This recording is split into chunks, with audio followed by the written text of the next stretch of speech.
Tony, you said Yeah. pondering since our recording last week, a couple of thoughts. One, we didn't get to the why, at least not for me. Why do I want to pursue this? And then you said you kind of gave a reason. I'll let you give your reason there. And then you said related to that, I ultimately do this work for myself because I need the support and accountability to get better. When somebody joins, it's not so that I can make you better, it's so that we can make each other better. We focus on growth and connection as a response to two problems we face as men today. Our worlds are getting more comfortable, convenient, and soft, and we're more isolated. What do you mean by softness? What do you mean by being soft?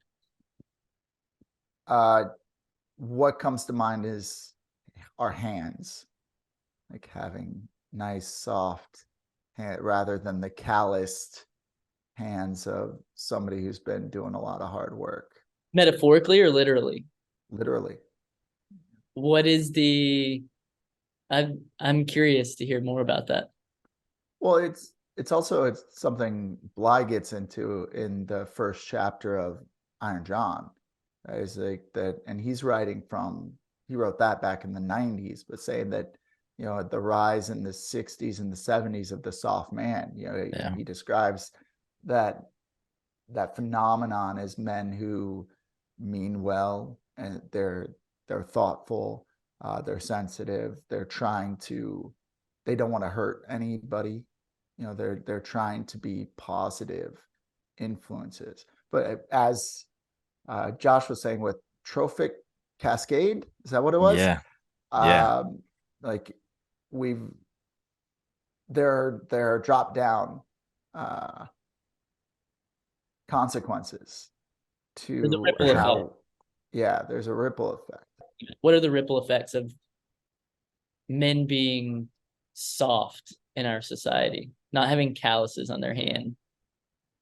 I, I feel it drives me nuts actually, like when Laura laughs at me because about once every like month or something, I'm like, I got these mamby-pamby hands or whatever. Like, my gramps, he works on a ranch. He's 86 years old. He's slowing down, obviously, now. My grandpa for him, like tradesman, hands just like bears. Yeah.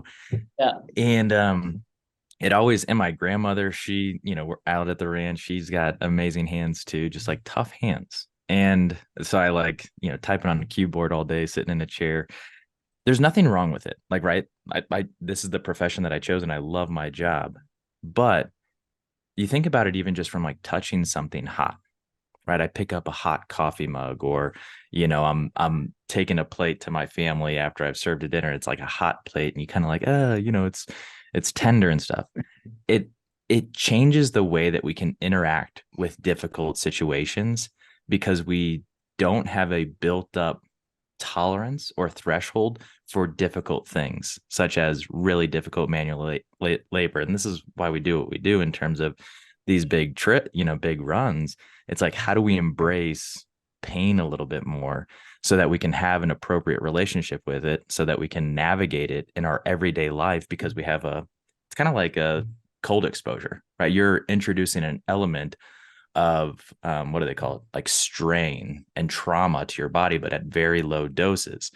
And so if we don't have any exposure to those low dosages, we can't navigate it effectively. So it manifests itself in every conversation is threatening, and every conversation is polarizing, and we don't know how to interact with people the way that we used to. But that's just my That, opinion, I guess.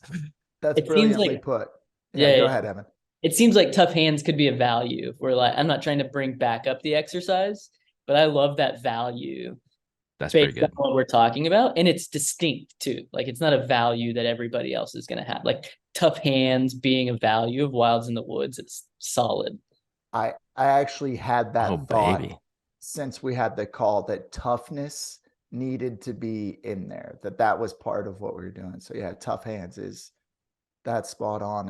And as you were talking, Josh, I was thinking about cold exposure and, like why I haven't sitting in a cold water for 10 minutes a morning, and my own experience up here with running, and how before last year when I was running outside over the winter, like I would have said that I'm okay running outside down to like 26 degrees.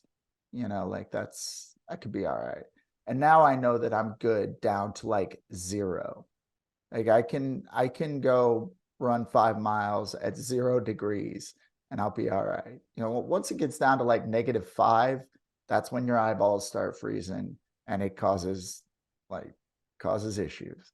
But it's like by virtue of coming up here and putting myself in those positions, like just the threshold for discomfort, the threshold for pain, it moves in ways that are really important. And so, and Josh, when you're describing, yeah, like what we do, like we aren't meant to be, we're not designed to be sitting all day typing on a keyboard, right? It's just such a recent development that there are consequences, right? There are a lot of consequences to being more sedentary and less active and less engaged with the physical world. And so when with what we're doing here, it's like, how do we build in rhythms? And thinking about that on the macro, which is like the big shots we're taking, right? And then also on the micro, like the day to day, like what am I going to do today to just not be that guy who's getting more comfortable, continuing on that trajectory unabated or unchallenged. Thanks for coming to my TED Talk. It was good,